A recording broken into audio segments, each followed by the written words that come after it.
رسول اللہ صلی اللہ علیہ وآلہ وسلم نزول قرآن کے وقت بہت سختی محسوس فرمایا کرتے تھے، اور اس کی علامتوں میں سے ایک یہ تھی کہ یاد کرنے کے لیے آپ اپنے ہونٹوں کو ہلاتے تھے۔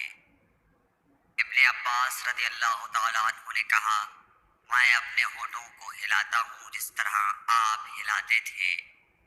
سعید کہتے ہیں، میں بھی اپنے ہونٹ ہلاتا ہوں جس طرح ابن عباس رضی اللہ تعالیٰ عنہ کو میں نے ہلاتے دیکھا۔ پھر انہوں نے اپنے ہونٹ ہلائے۔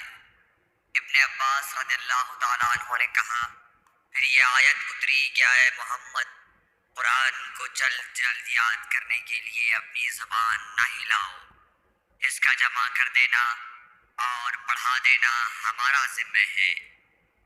حضرت ابن عباس رضی اللہ تعالیٰ عنہ کہتے ہیں، یعنی قرآن آپ صلی اللہ علیہ وآلہ وسلم کے دل میں جمع دینا اور پڑھا دینا ہمارے ذمہ ہے۔ پھر جب ہم پڑھ چکے تو اس پڑھے ہوئے کی اتباع کرو۔ ابن عباس رضی اللہ تعالیٰ عنہ فرماتے ہیں، اس کا مطلب یہ ہے آپ اس کو خاموشی کے ساتھ سنتے رہو، اس کے بعد مطلب سمجھا دینا ہمارے ذمہ ہے۔ پھر یقیناً یہ ہماری ذمہ داری ہے کہ آپ اس کو پڑھو، یعنی اس کو محفوظ کر سکو۔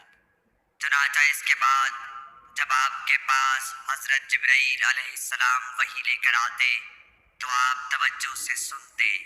جب وہ چلے جاتے تو رسول اللہ صلی اللہ علیہ وسلم اس وحی کو اس طرح پڑھتے جس طرح حضرت جبرائیل علیہ السلام نے اسے پڑھا تھا۔ صحیح بخاری حدیث نمبر 5۔